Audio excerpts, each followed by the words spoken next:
चीन ने समाओ के साथ 3 द्विपक्षीय समझौते किए। चीन की नेवी का समंदर में सैन्य अभ्यास हुआ।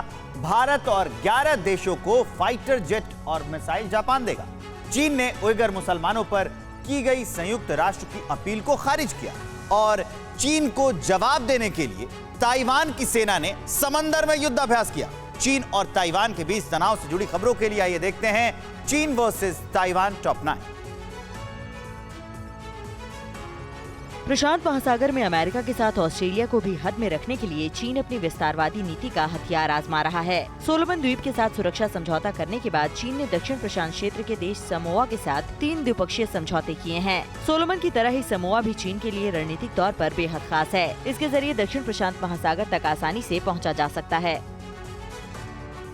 अमेरिका की घेरेबंदी से परेशान चीन ने अब ऑस्ट्रेलिया और न्यूजीलैंड के साथ त्रिपक्षीय सहयोग बढ़ाने पर जोर देने की वकालत की है। चीन ने ये दांव प्रशांत महासागर में अमेरिका के दबदबे का काट निकालने के लिए चला है। चीनी विदेश मंत्री वांग यी ने कहा कि चीन कभी विकासशील देशों और प्रशांत द्वीप देशों को टारगेट नहीं करता और न ही हम कोई विशेष अधिकार चाहते हैं।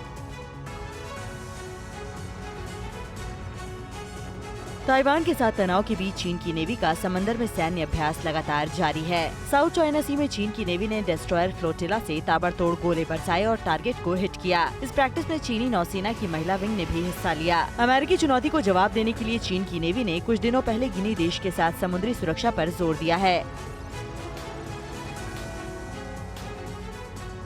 क्वाड के खिलाफ चीन भी तेजी से अपनी रणनीतिक तैयारियों को अंजाम तक पहुंचाने में जुटा है। प्रशांत महासागर में सुरक्षा कवच मजबूत बनाने और अमेरिकी वर्चस्व को खत्म करने के लिए चीनी विदेश मंत्री 24 मई से ही दक्षिण प्रशांत द्वीप के 8 देशों की यात्रा पर हैं, जिसमें पापुआ न्यू गिनी और फिजी भी शामिल है। इसी रणनीति के तहत बीते 24 मई को चीनी नौसेना ने गिनी की खाड़ी में सुरक्षा के मुद्दे पर एक वेबिनार की मेजबानी भी की थी।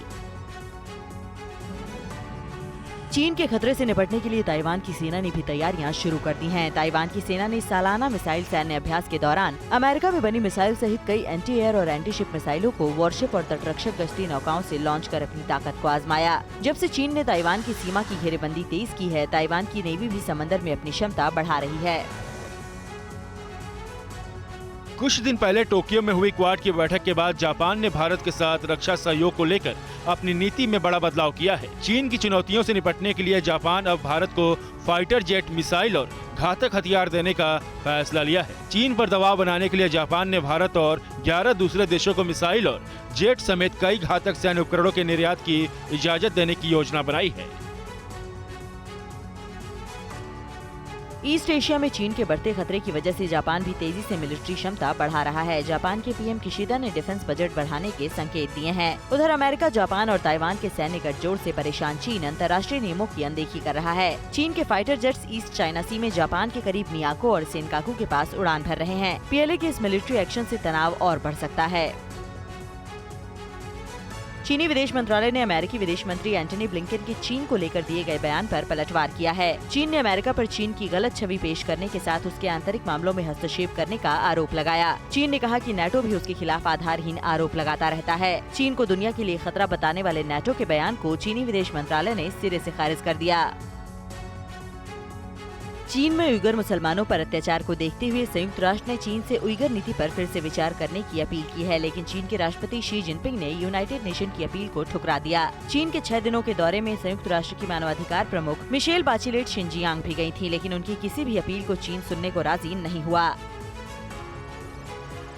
अड़ी सोमवार से शुक्रवार शाम 6 बजे सिर्फ TV9 भारतवर्ष पर।